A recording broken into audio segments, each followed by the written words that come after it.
Selamat pagi pendengar di seluruh Indonesia. Kita berjumpa lagi untuk membahas Alkitab dari Injil Matius hingga Kitab Wahyu.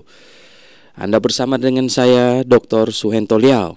Injil Yohanes, sebuah Injil yang ditulis oleh Rasul Yohanes dan dinyatakan oleh Irenaeus, Tertullian, Origen, hampir semua bapak-bapak gereja di abad yang kedua dan ketiga bahwa itu tulisan dari Rasul Yohanes, dan juga disupport secara internal bahwa di dalam itu percakapan dengan Tuhan Yesus selalu Yohanes ini disebut murid yang dikasihi, ya. Tetapi ini telah dipelintir oleh kelompok liberal dan orang-orang yang membenci Tuhan dengan mengatakan bahwa murid yang dikasihi yang terdapat di dalam Injil Yohanes itu adalah Maria Magdalena, padahal Tuhan Yesus tidak mempunyai rasul yang wanita dan tidak ada wanita yang ikut dalam rombongan mereka. Tulisan Injil Yohanes ini diperkirakan ditulis di sekitar tahun 90-an. Adalah tulisan yang paling awal dari rangkaian tulisan Rasul Yohanes yang adalah Injil Yohanes, kemudian 1, 2, 3 Yohanes, dan Kitab Wahyu. Dalam Papirus 52, yaitu fragmen yang sangat kuno yang ditemukan tentang Injil Yohanes, itu papirus itu diperkirakan berumur AD 125, berarti sekian puluh tahun sesudah Injil ini ditulis. Dan di situ ada tulisan bahwa itu ditulis oleh Yohanes. Dan tujuan dari Injil Yohanes ini adalah ditulis untuk jemaat di Efesus, ya, ditulis kepada jemaat di Efesus. Dan kita lihat kemudian tujuannya terdapat di dalam pasal 20 ayat 31. 20 ayat 31 yang katanya, semua yang tercantum di sini telah dicatat supaya kamu percaya bahwa Yesuslah Mesias, Anak Allah, dan supaya kamu oleh imanmu memperoleh hidup dalam namanya. Itulah tujuan dari Injil Yohanes ini ditulis. Dan karakteristik dari Injil Yohanes ini, artinya kekhususannya adalah dia mencatat banyak mujizat yang tidak dicatat di dalam 3 Injil sinopsis. Dan di dalam Injil Yohanes lah ada pernyataan Tuhan Yesus yang ego emi, yang aku adalah aku, yang sama dengan yang dinyatakan kepada Musa di padang gurun, aku adalah aku. Injil Yohanes adalah Injil yang sangat khusus menekankan keilahian Yesus Kristus. Kalau Anda mau menghadapi kelompok saksi Yehova atau kelompok manapun yang tidak percaya pada keilahian Yesus Kristus, Injil Yohanes adalah Injil yang paling tepat untuk dibahas. Mari kita akan melihat Injil Yohanes ini. Kita berdoa terlebih dahulu. Bapa di sorga, kami ucapkan syukur kepadamu karena kasih-Mu kepada kami, Tuhan, sehingga kami hidup, dan kami bukan hanya memiliki hidup napas sehari-hari di dunia ini, tetapi hidup yang kekal yang Engkau janjikan kepada kami. Terima kasih Bapa di sorga. Puji hormat kami naikkan padamu. Pimpinlah kami di dalam membahas firman-Mu. Kami berdoa dalam nama Tuhan Yesus Kristus. Amin. Nah, Pak Alkitab Buku akan membantu kita membaca dari ayat 1 hingga ayat 28. Silakan, ayat 1 hingga ayat 28. Pada mulanya adalah firman. Firman itu bersama-sama dengan Allah, dan firman itu adalah Allah. Ia pada mulanya bersama-sama dengan Allah. Segala sesuatu dijadikan oleh Dia, dan tanpa Dia tidak ada sesuatu pun yang telah terjadi dari segala yang telah dijadikan. Dalam Dia ada hidup, dan hidup itu adalah terang manusia. Terang itu bercahaya di dalam kegelapan, dan kegelapan itu tidak menguasainya. Datanglah seorang yang diutus Allah, namanya Yohanes. Ia datang sebagai saksi untuk memberi kesaksian tentang terang itu, supaya oleh Dia semua orang menjadi percaya. Ia bukan terang itu, tetapi Ia harus memberi kesaksian tentang terang itu. Terang yang sesungguhnya yang menerangi setiap orang sedang datang ke dalam dunia. Ia telah ada di dalam dunia dan dunia dijadikan olehnya, tetapi dunia tidak mengenalnya. Ia datang kepada milik kepunyaannya, tetapi orang-orang kepunyaannya itu tidak menerimanya. Tetapi semua orang yang menerimanya diberinya kuasa supaya menjadi anak-anak Allah, yaitu mereka yang percaya dalam namanya. Orang-orang yang diperanakan bukan dari darah atau dari daging, bukan pula secara jasmani oleh keinginan seorang laki-laki, melainkan dari Allah. Firman itu telah menjadi manusia dan diam di antara kita, dan kita telah melihat kemuliaannya, yaitu kemuliaan yang diberikan kepadanya sebagai anak tunggal Bapa, penuh kasih karunia dan kebenaran. Yohanes memberi kesaksian tentang Dia dan berseru katanya, "Inilah Dia yang kumaksudkan ketika aku berkata, kemudian daripadaku akan datang Dia yang telah mendahului aku, sebab Dia telah ada sebelum aku. Karena dari kepenuhannya kita semua telah menerima kasih karunia demi kasih karunia. Sebab hukum Taurat diberikan oleh Musa, tetapi kasih karunia dan kebenaran datang oleh Yesus Kristus. Tidak ada seorang pun yang pernah melihat Allah, tetapi anak tunggal Allah yang ada di pangkuan Bapa, Dialah yang menyatakannya." Dan inilah kesaksian Yohanes ketika orang Yahudi dari Yerusalem mengutus beberapa imam dan orang-orang Lewi kepadanya untuk menanyakan dia, "Siapakah engkau?" Ia mengaku dan tidak berdusta, katanya, "Aku bukan Mesias." Lalu mereka bertanya kepadanya, "Kalau begitu siapakah engkau? Elia?" Dan ia menjawab, "Bukan." "Engkaukah nabi yang akan datang?" Dan ia menjawab, "Bukan." Maka kata mereka kepadanya, "Siapakah engkau? Sebab kami harus memberi jawab kepada mereka yang mengutus kami. Apakah katamu tentang dirimu sendiri?" Jawabnya, "Akulah suara yang berseru-seru di padang gurun. Luruskanlah jalan Tuhan, seperti yang telah dikatakan Nabi Yesaya." Dan di antara orang-orang yang diutus itu ada beberapa orang yang bertanya kepadanya, katanya, "Mengapakah engkau membaptis jikalau engkau bukan Mesias? Bukankah Elia dan bukan nabi yang akan datang?" Yohanes menjawab mereka, katanya, "Aku membaptis dengan air, tetapi di tengah-tengah kamu berdiri Dia yang juga kamu kenal, yaitu Dia yang datang kemudian daripadaku. Membuka tali kasutnya pun aku tidak layak." Hal itu terjadi di Betania yang di seberang sungai Yordan, di mana Yohanes Pembaptis. Oke, pendengar yang saya kasih dalam Yesus Kristus, ini menarik sekali. Bagian yang sangat penting untuk diperhatikan, direnungkan oleh setiap pencinta kebenaran. Injil Yohanes pasal 1 ayat 1 ya, yang berkata, "Pada mulanya adalah firman." Ya, pada mulanya adalah firman. Jadi pada awal sekali adalah firman, logos ya, di sini dikatakan. Jadi firman, nah firman itu bersama-sama dengan Allah. Jadi ini kelihatannya ada dua pribadi di sini. Jadi firman itu bersama-sama dengan Allah, dan firman itu Allah. Ya, firman itu adalah Allah. Jadi dua pribadi ini sama-sama Allah. Nah, dengan demikian ya kita lihat bahwa pada mulanya adalah firman. Firman itu logos ya. Logos ini akhirnya belakangan dikembangkan bahwa logos ini logi ya, sehingga theologos firman Allah menjadi teologi gitu ya. Artinya pikiran atau ide atau logik gitu. Nah, pendengar yang saya kasih dalam Tuhan, apakah itu ya bahasa bisa berkembang, tetapi di sini Yohanes ingin mengatakan pada mulanya adalah firman. Firman ini pikiran Allah sendiri, you know.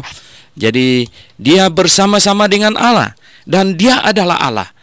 Dan ia pada mulanya bersama-sama dengan Allah. Nah, segala sesuatu dijadikan oleh dia. Jadi firman ini adalah pencipta. Dia sang pencipta sendiri, begitu. Karena segala sesuatu dijadikan oleh dia. Dia adalah sang pencipta.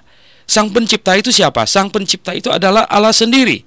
Dan tanpa Dia tidak ada suatu pun yang telah jadi dari segala yang telah dijadikan. Jadi di sini Yohanes ingin mengajak kita melihat bahwa Dialah Sang Pencipta. Jadi kalau kita percaya ada Allah pencipta langit dan bumi, nah Allah pencipta langit dan bumi itulah Yesus Kristus yang pada mulanya adalah firman, dan Dia bersama-sama dengan Allah, dan Dia sendiri adalah Allah, dan Dia adalah pencipta. Jelas di sini dikatakan demikian. Dalam Dia ada hidup. Nah, Dia bukan hanya pencipta, tetapi di dalam Dia ada hidup. Ya, jadi ada hidup. Hidup di sini. Dialah yang memberikan hidup. Dialah hidup itu. Ya, tentu kita ingat Tuhan Yesus pernah berkata kepada Marta bahwa akulah kebangkitan dan hidup. Ya, akulah kebangkitan dan hidup. Ya, barang siapa yang sudah mati dia akan hidup, karena Dia adalah kebangkitan dan hidup. Barang siapa yang percaya kepadanya walaupun sudah mati akan tetap hidup. Dan kemudian ya, Dia bukan hanya hidup, tetapi Dia adalah terang di sini. Dia adalah terang manusia. Dia bercahaya katanya. Dia menerangi manusia. Jadi lihat di sini Rasul Yohanes ingin menekankan siapakah Yesus Kristus sesungguhnya. Dia adalah firman.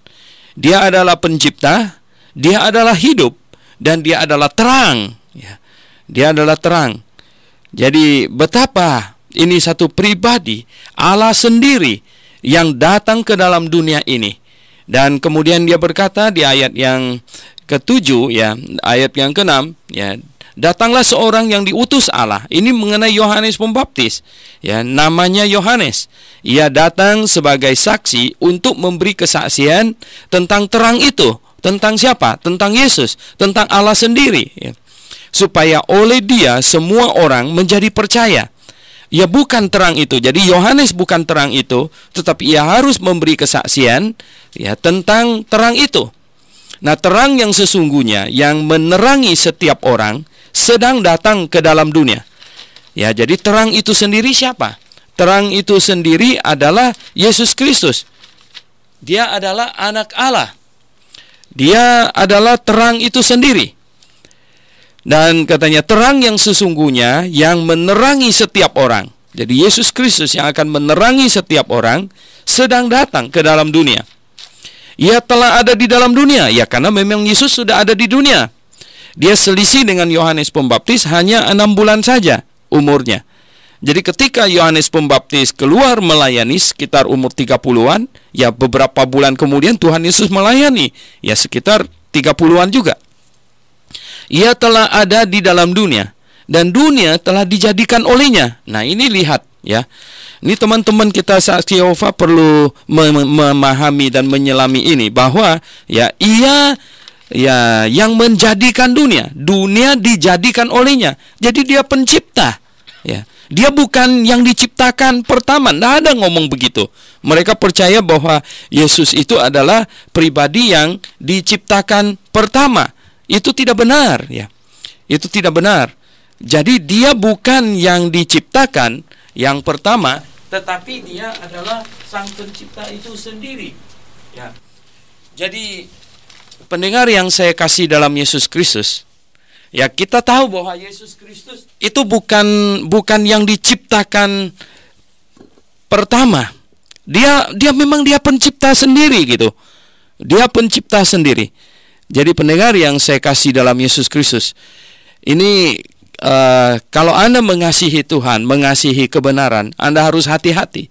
Hati-hati dengan usaha memelintir ini kebenaran ya. Di sini Ia telah ada di dalam dunia, dan dunia dijadikan olehnya.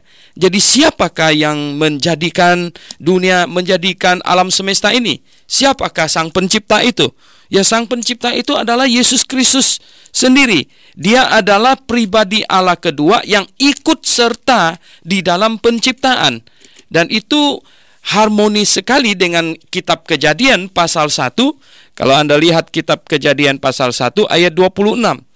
Berfirmanlah Allah, baiklah kita menjadikan manusia menurut gambar dan rupa kita.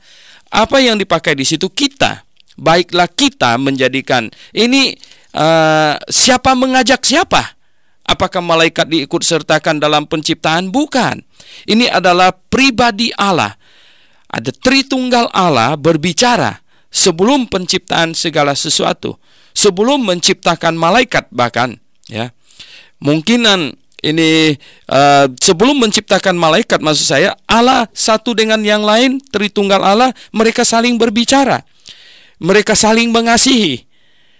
Nah, bagaimana kalau Allah itu tidak terdiri dari tiga pribadi, tetapi satu pribadi di dalam kekekalan, dia tidak berbicara dengan siapa-siapa. Tetapi Alkitab mengatakan bahwa Allah terdiri dari tiga pribadi.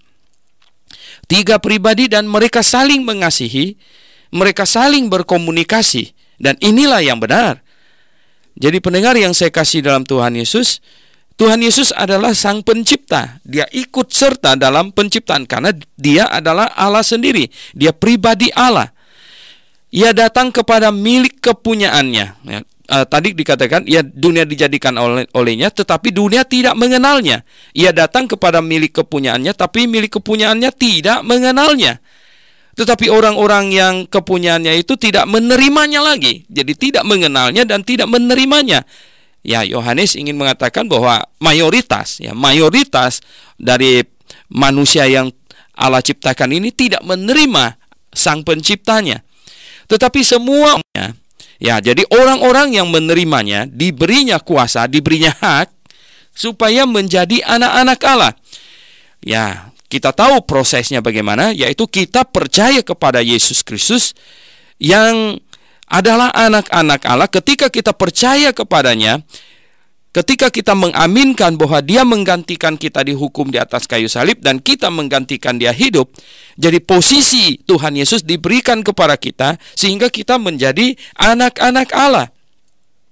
Jadi pendengar yang saya kasih dalam Yesus Kristus, di sini juga menekankan bahwa bukan masalah pilih memilih, bukan predestination, ya. Itu adalah teologi yang salah. Tetapi di sini dikatakan, ya, tetapi semua orang yang menerimanya. Jadi diperlukan tindakan atau keputusan manusia untuk menerimanya. Jadi kita harus ambil keputusan untuk menerimanya. Kepada yang menerimanya diberi kuasa untuk menjadi anak-anak Allah, yaitu mereka yang percaya dalam namanya. Orang-orang yang diperanakkan, ya, kita menjadi anak-anak Allah bukan diperanakkan dari daging, tetapi oleh Allah, ya, oleh Allah, yaitu dengan cara kita bertobat, percaya kepada Tuhan Yesus, dan Allah menaruh Roh Kudus di dalam diri kita. Nah, kita menjadi anak-anak Allah. Jadi menjadi anak-anak Allah bukan dilahirkan secara daging gitu. Nah, ada kelompok lagi yang salah kaprah. Istilah Yesus anak Allah, mereka berkata Allah tidak melahirkan anak. Memang kita tahu Allah tidak melahirkan anak. Dan tidak ada satu orang Kristen pun, tidak ada Kristen yang paling sesat sekalipun bahkan yang percaya bahwa Allah melahirkan anak. Tidak ada. Itu hanyalah sebuah istilah.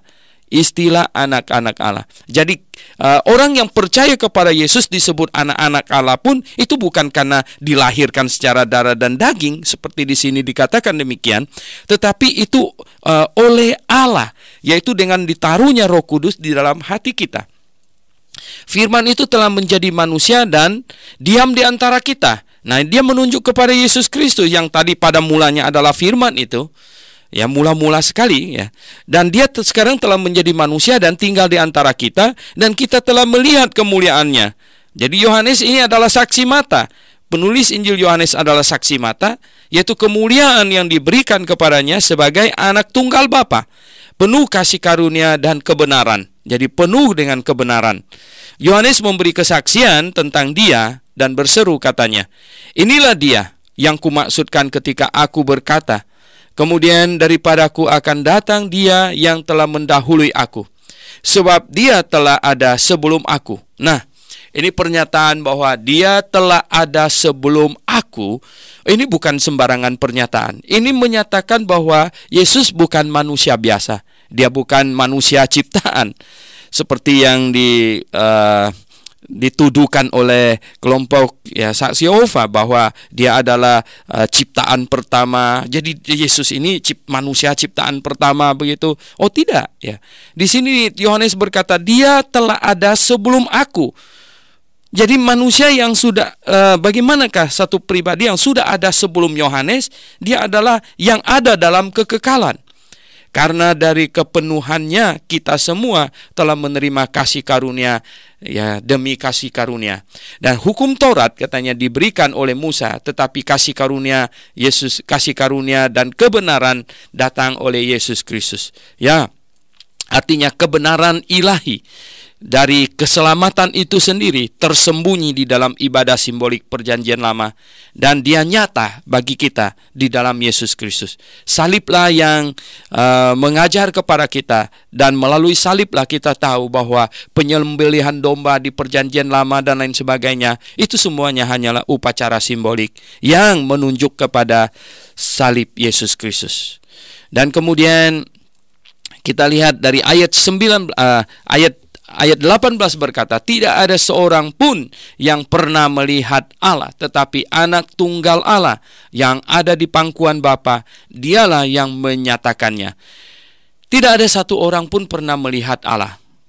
Nah, kalau begitu siapakah yang dilihat oleh Abraham di perjanjian lama? Kalau begitu siapakah yang dilihat oleh Gideon?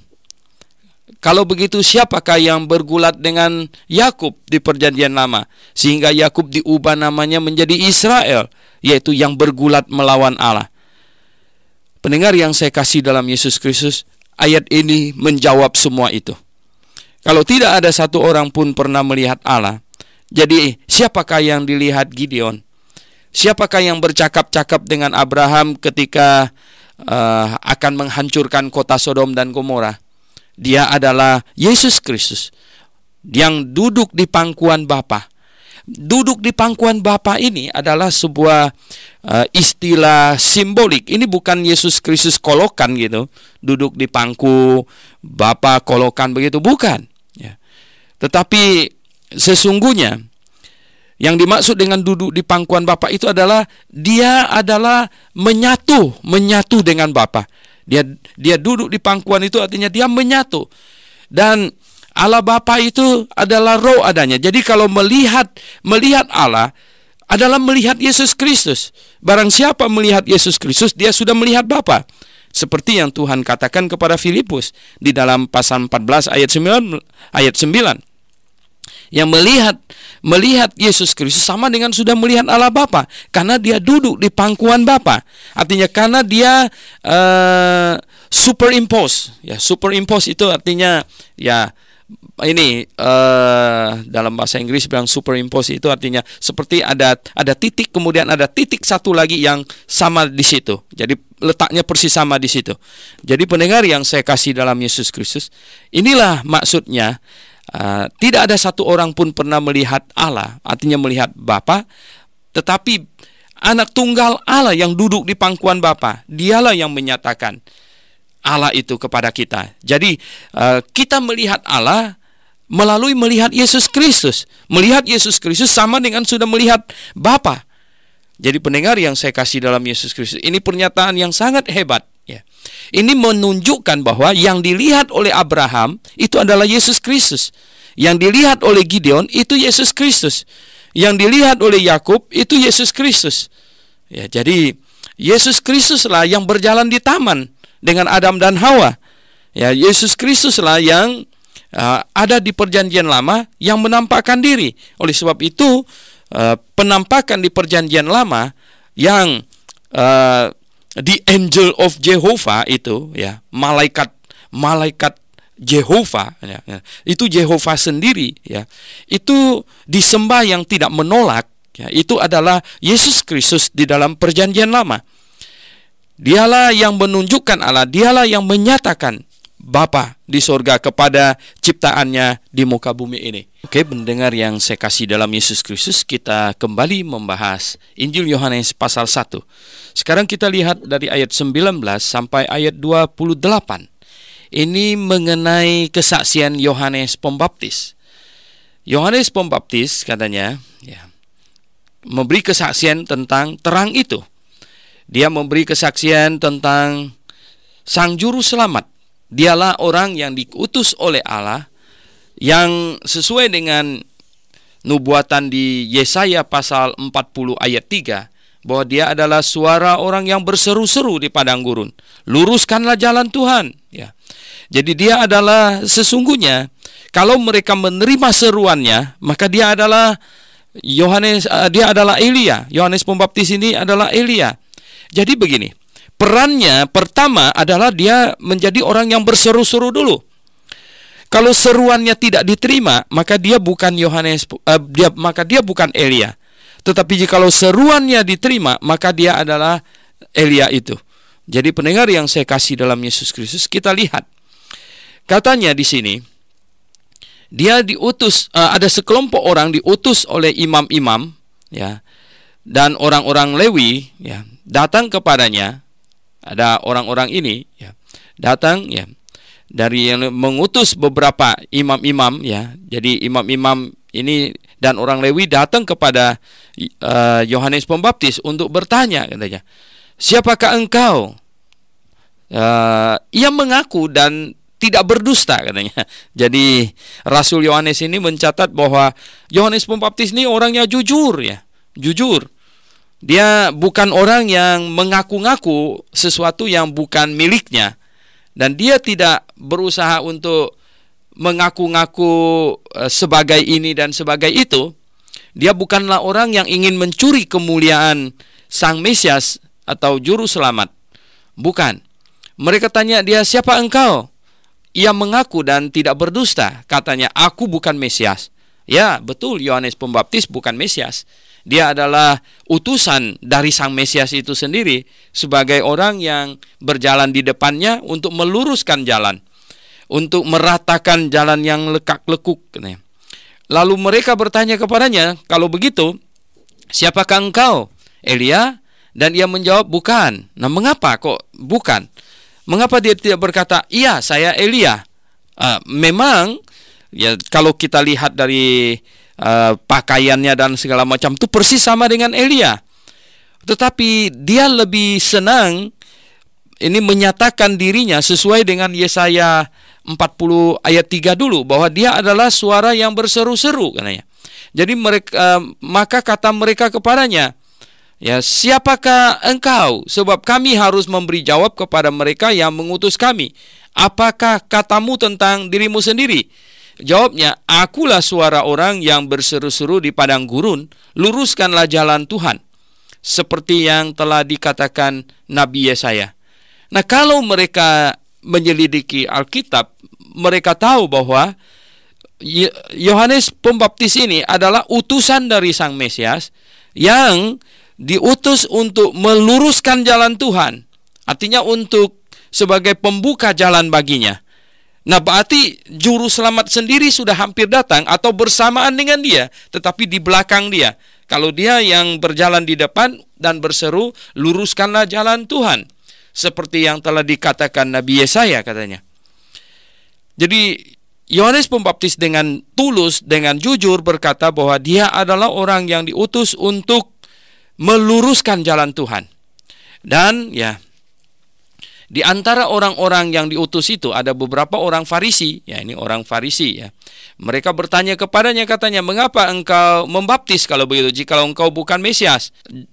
Akhirnya Yohanes Pembaptis berkata bahwa saya hanya membaptis, ya, ke dalam air, ya, dengan air. Sebenarnya ke dalam air itu terjemahan yang lebih benarnya. Tetapi dia di tengah-tengah kamu, ya, Tuhan Yesus ada di tengah-tengah kamu, berdiri dia yang tidak kamu kenal, yaitu dia yang datang kemudian daripadaku. Membuka tali kasutnya pun aku tidak layak. Dia memberikan satu penghormatan yang sangat-sangat tinggi kepada Yesus Kristus. Dia tahu Yesus Kristus itu siapa. Dia adalah pencipta langit dan bumi. Nah, hal itu terjadi katanya di Betania yang di seberang Sungai Yordan, di mana Yohanes membaptis, ya, di daerah di situ. Di Sungai Yordanlah Yohanes membaptis.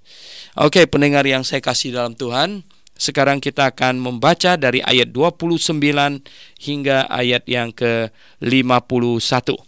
Silakan Pak Alkitombuku. Pada keesokan harinya, Yohanes melihat Yesus datang kepadanya dan ia berkata, "Lihatlah anak domba Allah yang menghapus dosa dunia. Dialah yang kumaksud ketika kukatakan, kemudian daripadaku akan datang seorang yang telah mendahului aku, sebab dia telah ada sebelum aku. Dan aku sendiri pun mula-mula tidak mengenal dia, tetapi untuk itulah aku datang dan membaptis dengan air supaya ia dinyatakan kepada Israel." Dan Yohanes memberi kesaksian katanya, "Aku telah melihat roh turun dari langit seperti merpati, dan ia tinggal di atasnya. Dan aku pun tidak mengenalnya, tetapi dia yang mengutus aku untuk membaptis dengan air telah berfirman kepadaku, jikalau engkau melihat roh itu turun di atas seseorang dan tinggal di atasnya, yang akan membaptis dengan Roh Kudus. Dan aku telah melihatnya dan memberi kesaksian, ia inilah anak Allah." Pada keesokan harinya, Yohanes berdiri di situ pula dengan 2 orang muridnya. Dan ketika ia melihat Yesus lewat, ia berkata, "Lihatlah anak domba Allah." Kedua murid itu mendengar apa yang dikatakannya itu, lalu mereka pergi mengikuti Yesus.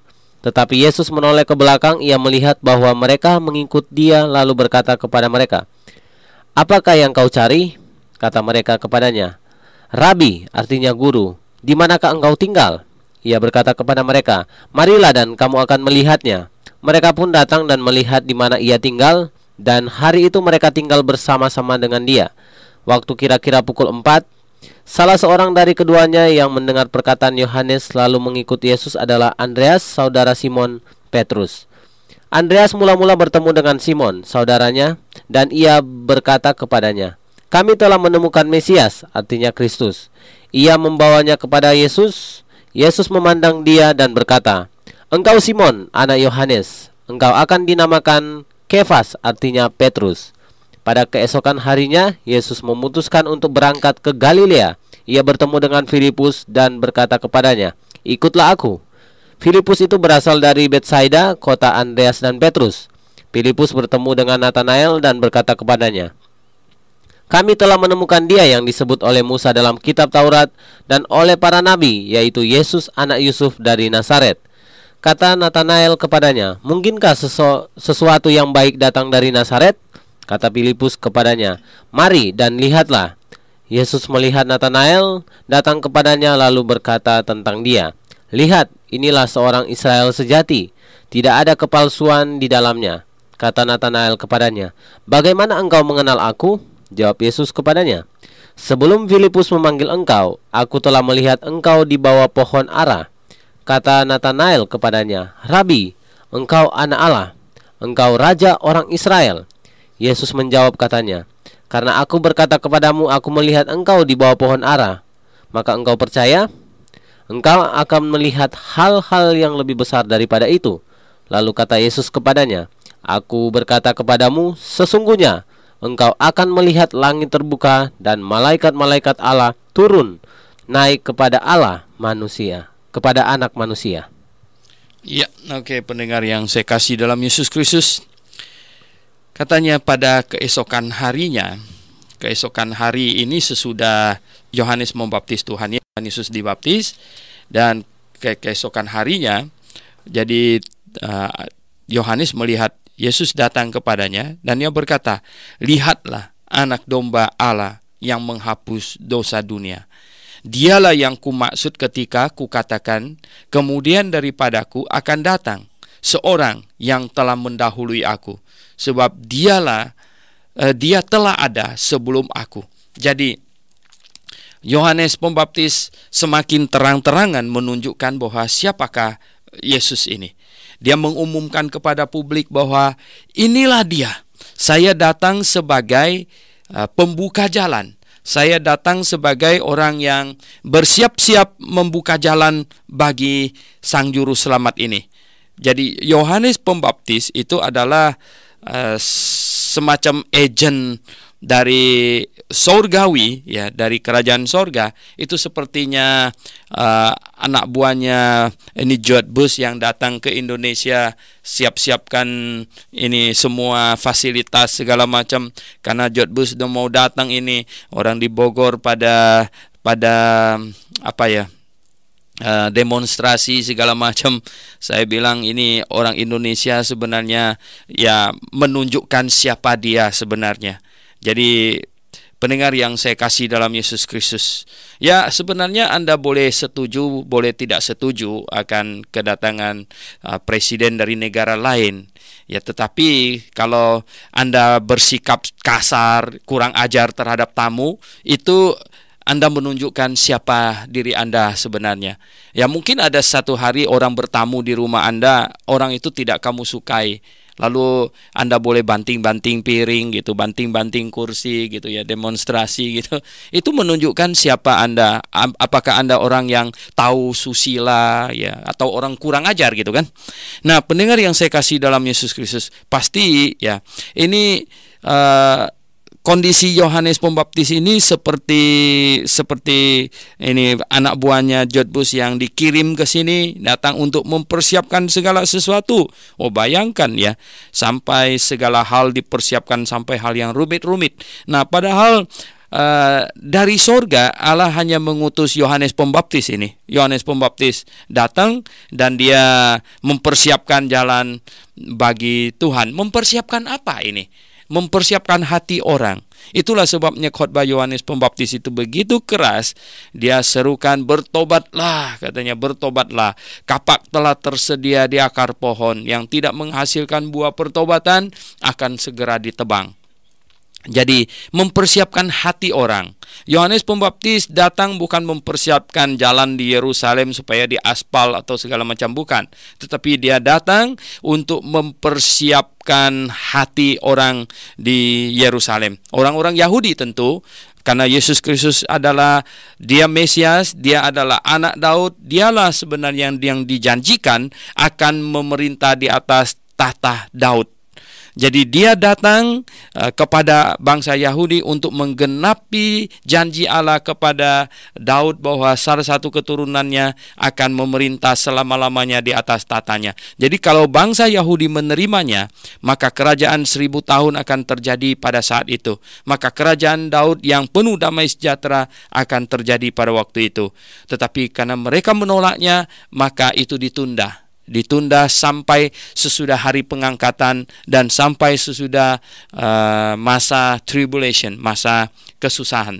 Jadi pendengar yang saya kasih dalam Yesus Kristus, di sini kembali lagi penulis ini, yaitu Rasul Yohanes ini menyatakan bahwa Yohanes menyatakan lagi, dia telah ada sebelum aku.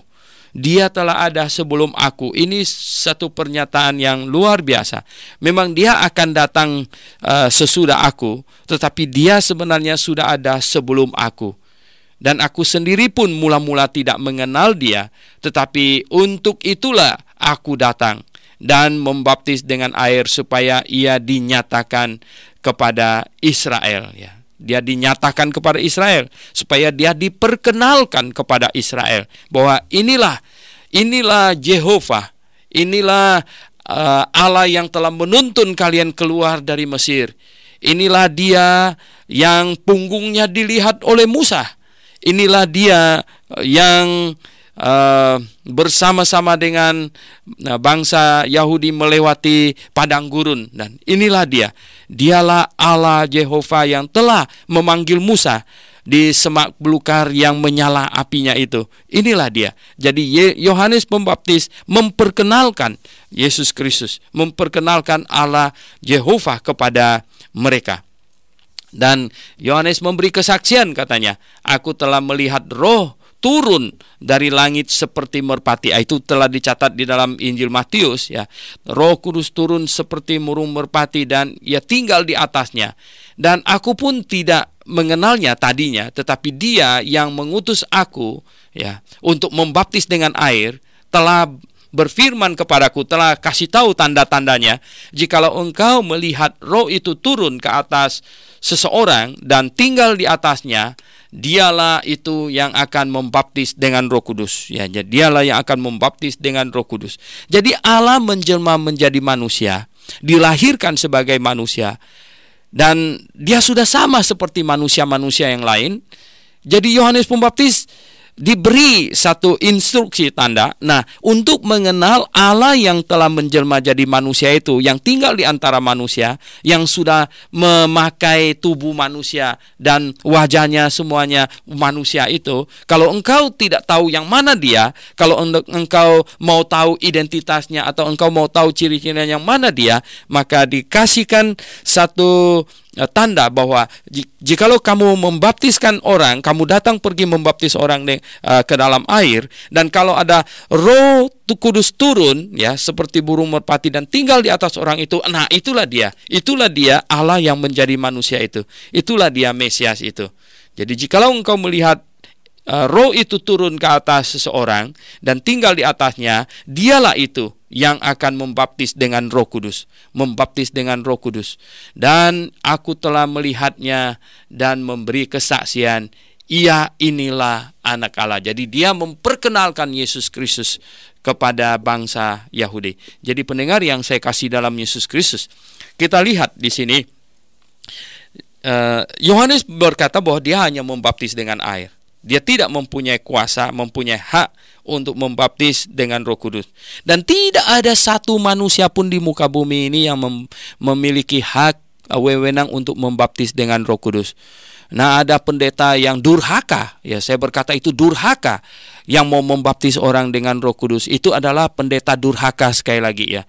Karena yang berhak membaptis dengan Roh Kudus itu hanyalah Tuhan Yesus. Yohanes Pembaptis pun tidak memiliki wewenang itu. Padahal Tuhan Yesus berkata, di antara orang yang dilahirkan oleh perempuan tidak ada yang lebih besar dari Yohanes Pembaptis. Dia pun tidak berhak membaptis orang dengan Roh Kudus. Nah, baptisan Roh Kudus telah terjadi dan tercatat di dalam Alkitab 4 kali dan tidak ada lagi. Yang pertama kali terjadi pada hari Pentakosta, Kisah Rasul pasal 2. Yang kedua kali terjadi di Samaria, Kisah Rasul pasal 8. Dan yang ketiga kali terjadi di Kaisarea, ibu kota Yudea, Kisah Rasul pasal 10. Dan yang keempat kali terjadi di luar Yahudi, yaitu di kota Efesus, di Kisah Rasul pasal 19. Jadi hanya 4 kali ini terjadi dan tidak terulang lagi. Jadi semuanya ini adalah yang dilakukan oleh Tuhan Yesus, membaptis dengan Roh Kudus. Yang terjadi di Yerusalem, Tuhan pesan kepada murid-muridnya supaya mereka harus tunggu di Yerusalem, menunggu akan janji Bapa dan jangan pergi kemana-mana. Kemudian mereka dibaptis dengan Roh Kudus di kota Yerusalem, yaitu para rasul. Dan kemudian di Samaria, di Kisah Rasul pasal 8. Dan kemudian di Kaisarea, ibu kota Yudea. Dan kemudian di luar Israel, di luar Yahudi. Jadi sesuai dengan pernyataan Tuhan Yesus, kamu akan menjadi saksiku di Yerusalem, di Yudea, Samaria, dan sampai ke ujung bumi. Jadi pendengar yang saya kasih dalam Yesus Kristus, nah inilah sebabnya kita baca bahwa Yohanes Pembaptis bilang, aku hanya membaptis kamu ke dalam air, tetapi Yesus Kristus akan membaptis kamu ke dalam Roh Kudus. Nah pendengar yang saya kasih, lihat ayat 35 sampai dengan ayat 51.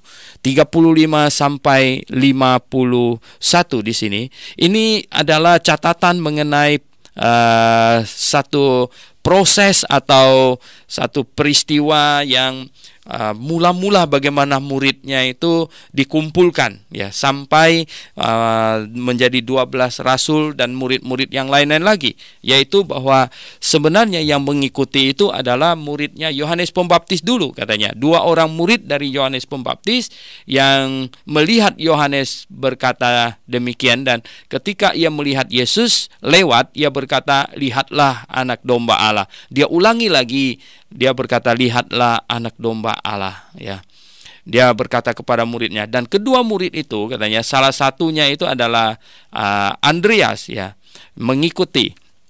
Salah satunya mungkin adalah Yohanes ya. Jadi mengikuti Yesus Kristus dan bertanya kepadanya, katanya, "Guru, kamu tinggal di mana?" Karena mereka kelihatannya tertarik ingin menjadi muridnya. Dan Yohanes Pembaptis tidak merasa kecewa dia ditinggalkan oleh muridnya yang pergi mengikuti Yesus Kristus, karena dia sendiri membuat pernyataan, aku harus makin berkurang, dia harus makin bertambah. Dan karena dia adalah pembuka jalan, kemudian kalau muridnya semuanya diserahkan kepada Yesus Kristus, nah itu adalah baik ya, malah menunjukkan dia berhasil keberhasilan Yohanes Pembaptis adalah jikalau semua murid yang dia kumpulkan itu ternyata dipakai oleh Tuhan Yesus, maka itu akan menunjukkan dia sungguh berhasil. Nah, kalau murid-murid Yohanes tidak dipakai oleh Tuhan Yesus, itu menunjukkan dia gagal malah. Jadi akhirnya dua orang muridnya itu tanya kepada guru, di mana kamu tinggal, ya. Dan itu mereka mengikut dia, dan dia berkata kepada mereka, apakah yang kamu cari? Ya, memang pertama dia tanya dulu kepada mereka bahwa apa yang kamu cari. Kata mereka kepadanya, Rabi, ya, yang artinya guru, di mana engkau tinggal? Jadi mereka ikut dia, katanya melihat dia tinggal di mana. Nah, ketika peristiwa ini terjadi, mungkin Tuhan Yesus sudah tinggal di Kapernaum, karena di bagian lain dikatakan Tuhan Yesus pindah dari Nazaret ke Kapernaum. Jadi itu sudah di pinggir Galilea. Nah, muridnya datang melihat tempat dia tinggal, dan katanya salah satu muridnya di situ adalah Andreas. Yang mengikut itu kan katanya ada dua di situ. Salah satunya mungkin Yohanes yang menulis kitab ini sendiri. Dan katanya kemudian, ya, ini Andreas kasih tahu Simon, ya, Petrus saudaranya, kami telah menemukan Mesias, yang artinya Kristus. Dan ia membawa Petrus kepada Tuhan Yesus, diperkenalkan, ya, ini saudara saya.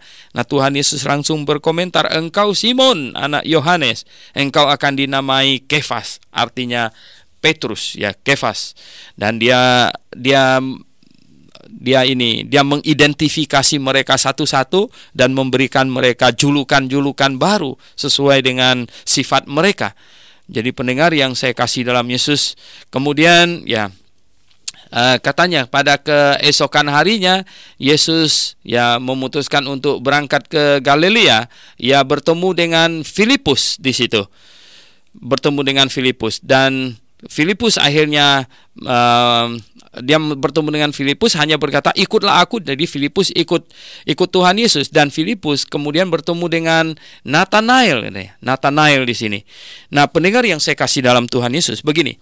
Ini adalah proses mereka bertemu pertama. Kemudian di bagian lain dicatat bahwa Tuhan Yesus pernah pinjam perahunya Simon untuk berkhotbah. Kemudian sesudah selesai mengajar memakai perahunya, Tuhan Yesus menyuruh dia menebarkan jala dan lain sebagainya. Begini, ketika mereka pertama kali bertemu dengan Tuhan Yesus, mereka belum tinggalkan pekerjaan mereka. Akhirnya mereka kenal dia, tetapi mereka balik lagi bekerja.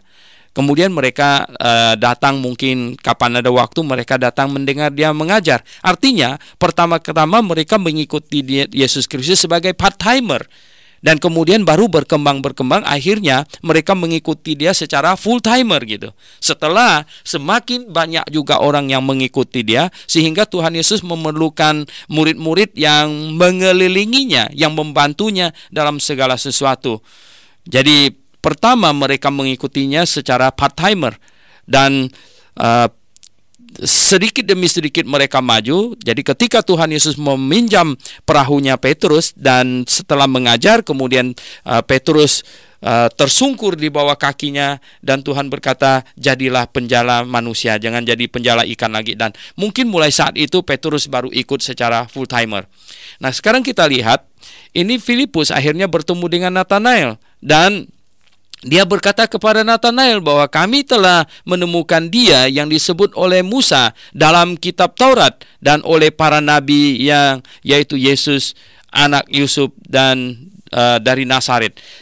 Apa yang dimaksudkan oleh Filipus tentang yang disebut oleh Musa dalam kitab Taurat? Ya, yaitu yang tercatat di dalam Ulangan pasal 18, ya.